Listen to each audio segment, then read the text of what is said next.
Selamat datang di kelas saya. Pada pertemuan kali ini kita akan mempelajari tentang pengendalian vektor kecoa.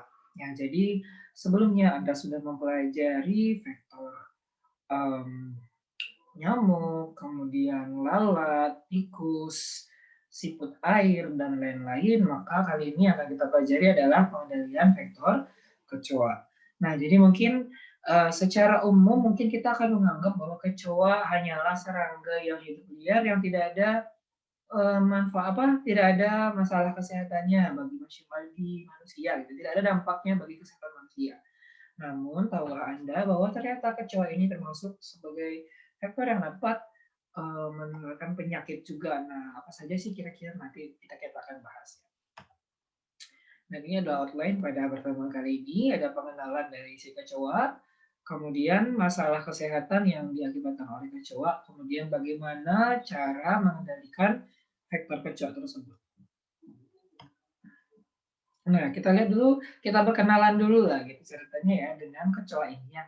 Jadi kecoa atau lipas atau coro adalah salah satu ordo serangga hemimetabola yang berasal dari kelas insekta, insekta serangga ya. Jadi ya, dia adalah serangga ya si kecoa ini.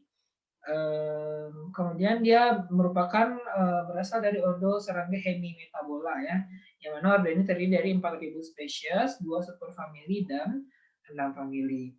Nah, kecoa terdapat hampir di seluruh belahan bumi kecuali di wilayah kutub, karena memang sangat sedikit gitu ya hewan yang bisa hidup di wilayah kutub gitu. Jadi mungkin di situ yang bisa hidup hanya apa beruang kutub ya, penguin, beberapa jenis ikan, beberapa jenis udang, anjing laut, gajah laut, dan lain-lain ya. Kecoa tidak termasuk. Jadi kecoa ada di seluruh dunia, dia tidak terbatas pada suhu dan iklim saja gitu. Cuma mungkin di daerah kutub dia tidak bisa hidup karena terlalu dingin gitu ya, karena suhunya ekstrim. Nah, kemudian kecoa memiliki hubungan yang dekat dengan belalang sentadu atau Montodea dan rayap atau Isoptera.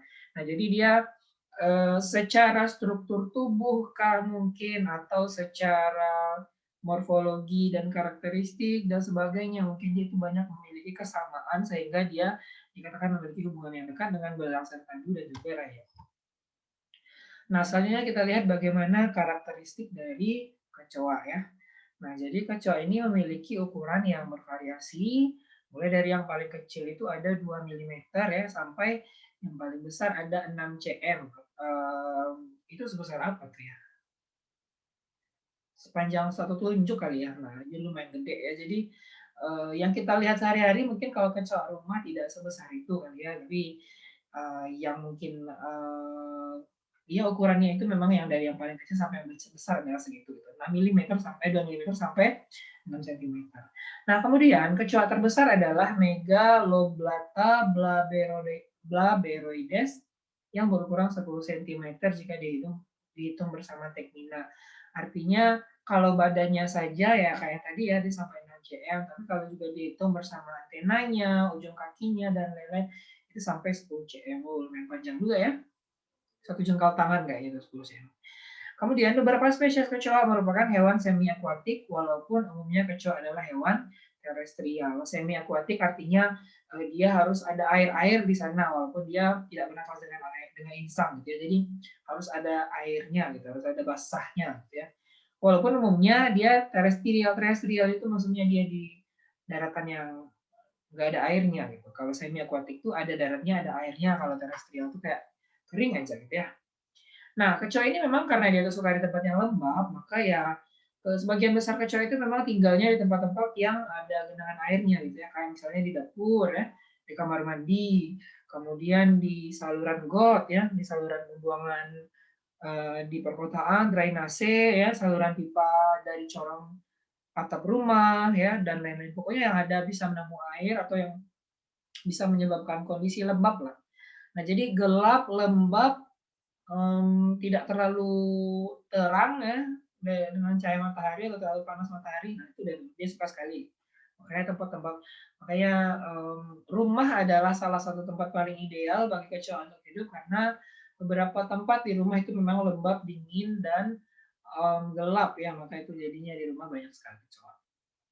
Nah, spesies kecoa yang nokturnal, nokturnal ini maksudnya adalah yang aktif di malam hari, dengan diurnal, diurnal ini mungkin aktif di siang hari kali ya, memiliki perbedaan warna yang mencolok. Kecoa nokturnal umumnya terdepigmentasi, sementara kecoa diurnal berwarna cerah mencolok, yang memiliki berbagai fungsi seperti menandakan bahwa spesies itu berbahaya karena memiliki senyal pertahanan yang beracun ataupun untuk meniru serangga lain.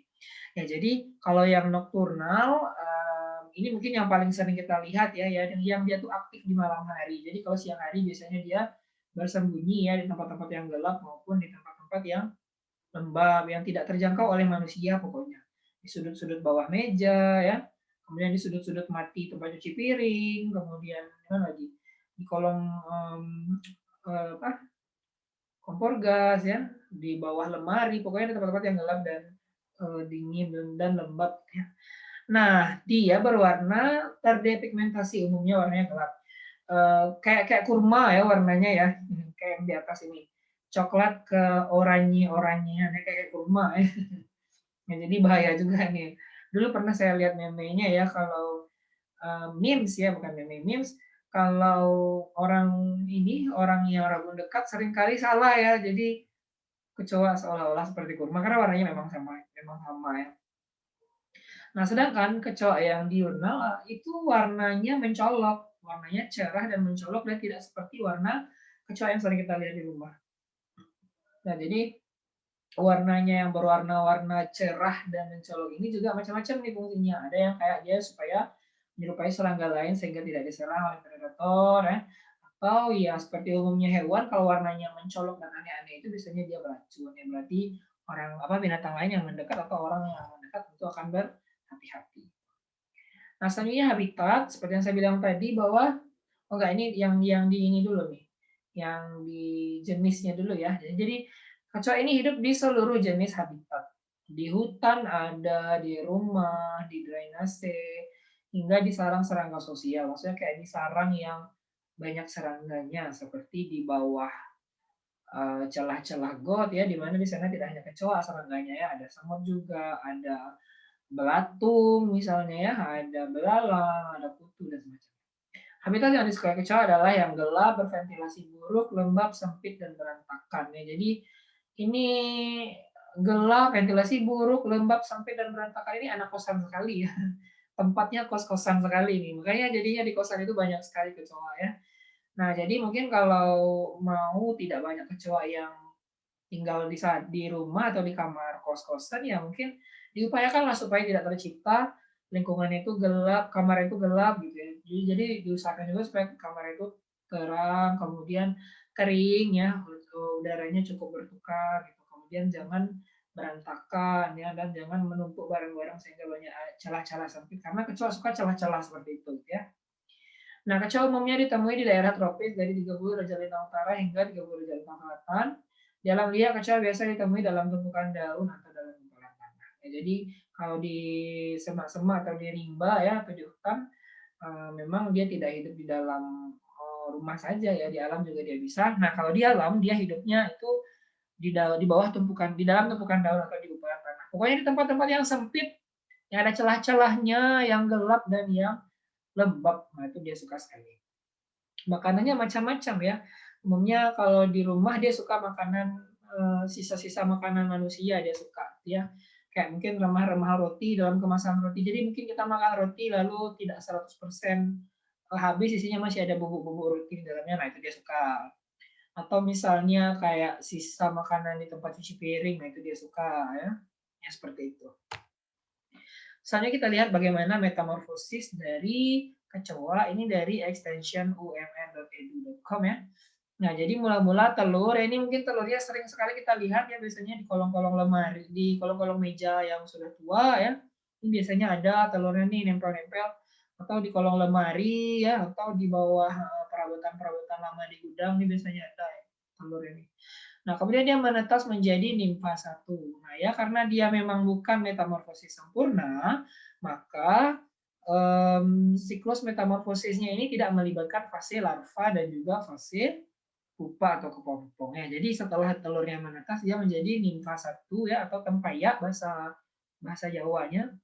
atau bahasa mana tuh ya, pokoknya tempayan ya.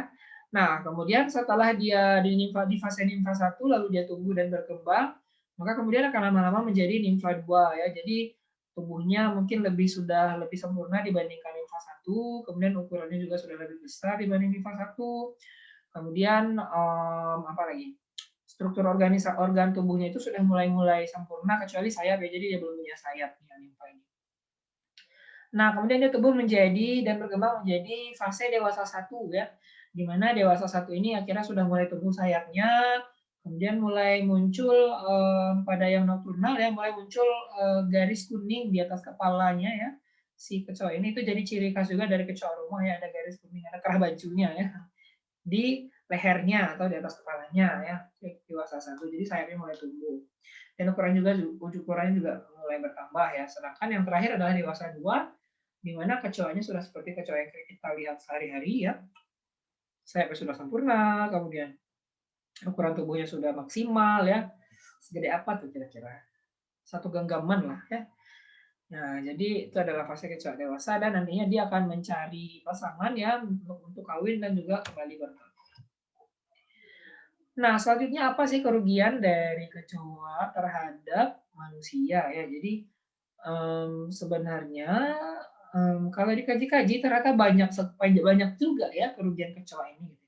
Kalau dulu sebelumnya mungkin kita cuma mengira bahwa kecoa ini adalah hewan serangga yang muncul karena mungkin ada barang-barang tua atau kayu-kayuan ya, atau, benda-benda yang sudah lama dan tidak disusun atau benda berantakan gitu ya. Nah, dan mungkin kita anggap dia itu tidak mengganggu seperti semut atau cicak. Namun tahukah Anda ternyata banyak kerugian yang dimunculkan atau yang diakibatkan oleh si kecoa. Nah, yang pertama ada namanya kontaminasi. Artinya dengan adanya kecoa maka akan ada bukti bahwa terdapat kontaminasi dari mikroorganisme terhadap benda-benda atau makanan yang ada di rumah kita. Ya, misalnya kayak ada makanan yang sudah dilalui oleh kecoa, maka otomatis makanan tersebut sudah terkontaminasi oleh bakteri maupun zat-zat berbahaya yang berasal dari tubuhnya kecoa itu gitu. Mungkin kayak dari sampah ya, ketika dia hinggap di sampah lalu dia hinggap di makanan, maka mungkin segala macam mikroorganisme dan bakteri dan virus akan berpindah ya dari sampah ke makanan.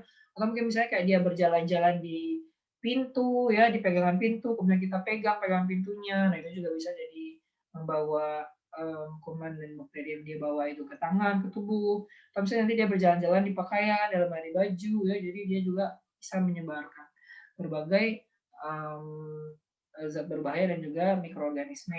Jadi ya memberikan kontaminasi ya. Jadi kalau adanya kecoa berarti sudah terkontaminasi tuh beberapa bagian yang ada di rumah maupun rumah benda yang ada di rumah. Nah, selanjutnya kecoa ini juga menjadi sumber alergi ya. Bisa karena kecoanya langsung yang menjadi sumber alergi, bisa juga karena kecoanya ini membawa zat-zat yang menjadi sumber alergi ya atau alergen. Contoh misalnya kalau dia yang menjadi sumber alergi, berarti kalau misalnya nanti kecoanya hinggap misalnya ya di tubuh, maka nanti langsung muncul reaksi fisik di tubuhnya kayak mungkin bentol-bentol ya atau merah-merah walaupun mungkin si kecoanya cuma lewat. Nah, itu contohnya. Atau misalnya ada juga yang memang membawa alergen sehingga orang jadi muncul reaksi alergi seperti misalnya dia membawa debu ya. Kemudian dia juga membawa misalnya serbuk bunga ya atau dia misalnya membawa apalagi contohnya bakteri-bakteri yang menyebabkan alergi. Selanjutnya adalah fobia. Fobia adalah rasa takut yang berlebihan ya dari um, kecoa ini ya. Jadi mungkin tidak hanya fobia ya, rasa takut biasa juga pasti orang banyak yang mengalami gitu ya. Jadi karena dia hewan yang menjijikan dan secara insting manusia kalau sudah tahu dia tuh menjijikan pasti dia jadinya gimana tuh ya istilahnya geli ya atau merinding atau takut gitu ya, was-was akan diserang atau dihinggapi gitu. Atau bahkan juga mungkin ada yang punya pengalaman buruk sehingga dia jadi fobia. Fobia itu artinya dia sangat sangat sangat takut gitu ya, rasa takut yang berlebihan sampai kayak kalau lihat aja mungkin dia bisa kencing di celana, atau dia menjerit-jerit gitu ya. Bahkan belum hinggap ya baru lihat aja dia udah takut. Itu fobia. Jadi psikologi yang dia serang gitu. Kalau alergi tadi adalah fisik, kalau fobia adalah psikologi atau rasa takut juga itu adalah psikologi ya. Nah, jadi karena dia tuh menjijikan, lalu dia juga bau ya. Nah, ini yang juga kerugian terhadap manusia yang berikutnya. Kecoa itu bau sekali ya, jadi baunya busuk. Jadi kalau dia misalnya nanti bersarang dalam lemari pakaian, ya bayangkan saja ya pakaiannya akan bau apa gitu. Karena si kecoa sendiri sudah bau. Apalagi kalau dia sempat tersenggol atau terjepit ya di dalam lemari itu, maka tentu akan mengeluarkan bau yang lebih banyak lagi gitu ya, bau menyengat yang sangat tidak enak baunya lah pokoknya. Jangan, kalau Anda seumur hidup belum pernah mencium bau kecoa, ya bagus lah, alhamdulillah, jangan sampai, karena baunya itu kayak unforgettable banget gitu. Baunya itu berkesan sekali gitu ya, baunya itu menyebalkan. Nah, yang terakhir adalah menularkan penyakit. Artinya nanti si kecoa ini akan menyebabkan berbagai gangguan kesehatan pada manusia, terutama karena dia menularkan berbagai penyakit. Dalam hal ini misalnya seperti ketika kecoa itu membawa bakteri-bakteri patogen dari sampah ya, atau dari makanan basi atau dari mana-mana ya, dan membawanya kepada jangkauan manusia. Bisa lewat makanan manusia mungkin yang dia hinggapi, atau lewat perabotan yang dia hinggapi ya, atau mungkin lewat udara dan semacamnya. Atau mungkin bahkan dia hinggap langsung, terus kita tepuk ya, lalu berceceran lah tuh segala macam yang dia hinggapi kecoa itu, kayak bakteri, virus, dan lain-lainnya. Nah, jadi dia bisa menjadi vektor juga tuh si kecoa ini yang membawa berbagai sumber penyakit. Nah, ini adalah contoh masalah kesehatan yang diakibatkan oleh kecoa. Nah, misalnya kecoa dapat memindahkan mikroorganisme patogen seperti Streptococcus dan Salmonella yang terbawa dari sampah atau tempat kotor ya. Nah, ini adalah bakteri-bakteri atau mikroorganisme atau parasit yang menyebabkan sakit perut dan juga sakit apa nih? Gejala pencernaan lah ya. Sehingga dapat menyebabkan penyakit disentri, ya, disentri, diare, kolera, virus hepatitis A, juga polio pada anak-anak. Nah, jadi terkesan remeh dan tidak terlalu penting, tapi ternyata dia juga bisa membawa parasit yang menyebabkan vektor atau membawa mikroorganisme yang menjadi penyebab penyakit-penyakit yang lumayan ya, seperti disentri, diare, kolera, virus apa hepatitis, dan juga polio ya, itu penyakit yang lumayan besar. Kemudian kecoa dapat menyebabkan timbulnya reaksi-reaksi alergi seperti dermatitis, gatal-gatal, dan pembengkakan kelopak mata ya. Jadi ada pembengkakan dan pelepuhan ya, gatal-gatal, kemudian matanya bengkak. Itu juga bisa jadi karena adanya kecoa ya. Apakah terdapat dari mulutnya atau dari tubuhnya yang hinggap atau tidak. Kemudian kecoa dapat menjadi perantara bagi beberapa spesies cacing. Nah, ini ada contoh ya, sebuah gambar GIF yang saya temukan di internet yang menunjukkan bagaimana parasit cacing ya yang hidup di dalam ususnya kecoa. Jadi nongol lah dia, itu mengerikan sekali ya, bisa kita lihat. Nah, dia bahkan dalam tubuh kecoa saja bisa hidup dan bersarang, apalagi di dalam tubuh manusia. Jadi menyeramkan sekali ya. Jadi jangan dianggap remeh sebuah seekor kecoa ya. Jadi dia bisa melakukan apa saja. Nah, kemudian bagaimana upaya untuk mengendalikannya? Jadi secara umum upaya pengendalian serangga ini memang secara umum mirip-mirip ya. Yang pertama adalah dengan racun, artinya kita akan membunuh si serangga ya. Misalnya dengan menggunakan insektisida seperti baygon ya.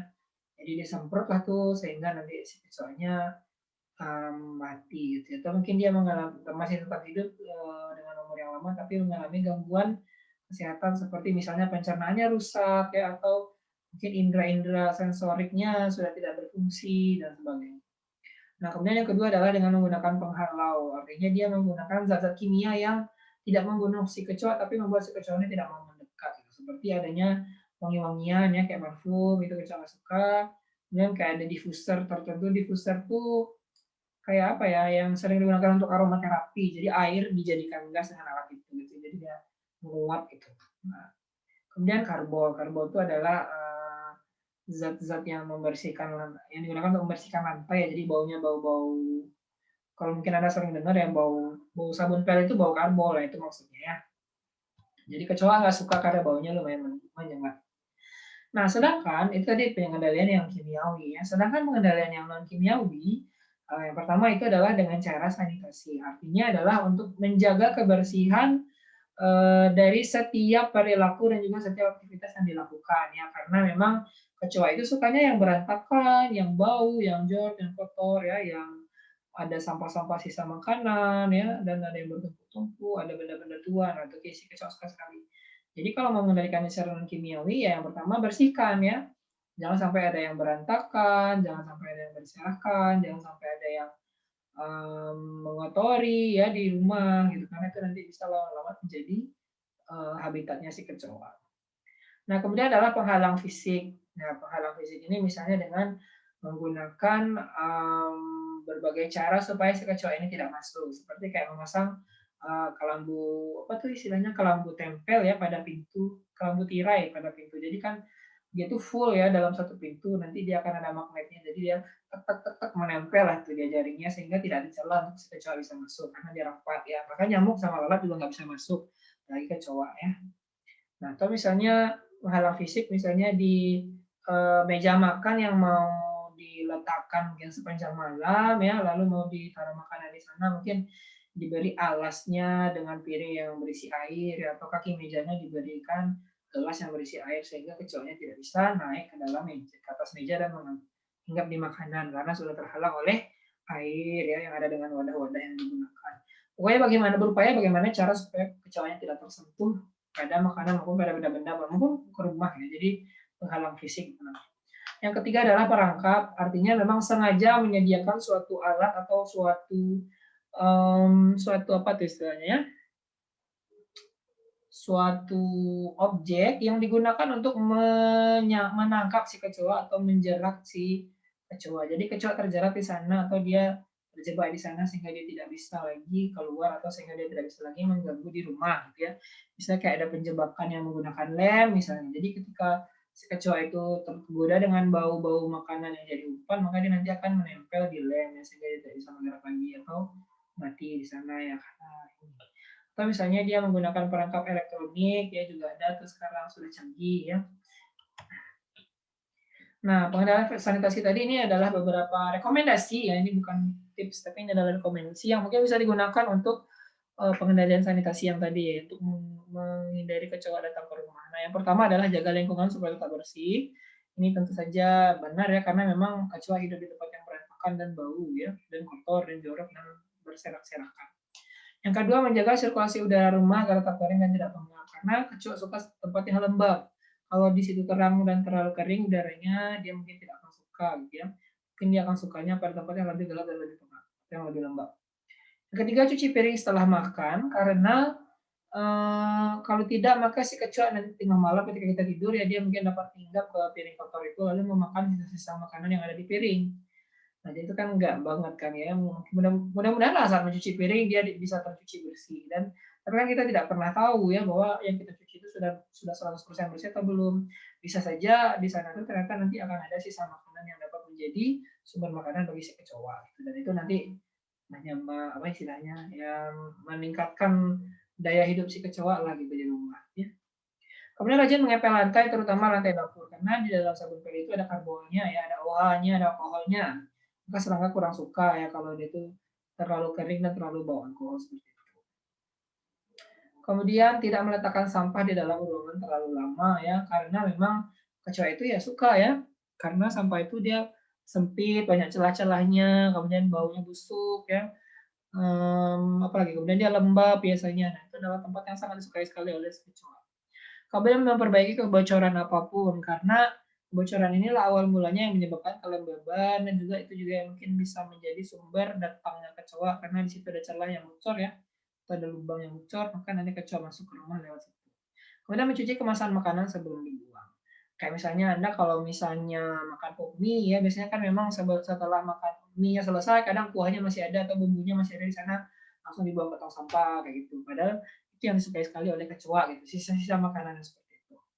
Nah, jadi kalau mau dibuang untuk kedepannya mungkin wadah pop mie-nya itu ya dicuci bersih dulu sampai dia itu tidak ada warna atau tidak ada bau ya. Jadi sampai putih kosong, baru dia dibuang ke tempat sampah. Begitu juga yang lain seperti misalnya kaleng sarden, apalagi misalnya kayak bungkus lontong ya. Jadi mungkin habis beli lontong disalin ke piring lalu dibuang gitu. Itu kan banyak di dalam tuh sisanya ya. Sisa santannya, sisa isian lontongnya dan lain-lain. Itu juga menjadi sumber makanan bagi kecoa. Jadi biasakan semuanya serba bersih dan serba tidak ada sisa ya, baik dari segi makanan dan lain-lain. Baik, demikian saja saya rasa pertemuan kita pada kesempatan kali ini. Terima kasih banyak atas perhatian Anda semua. Mudah-mudahan apa yang saya sampaikan dapat dipahami dan dimengerti dan diambil manfaatnya. Dan juga saya mohon maaf kalau misalnya ada kesalahan kata. Terima kasih banyak. Sampai jumpa lagi di kelas saya yang berikutnya.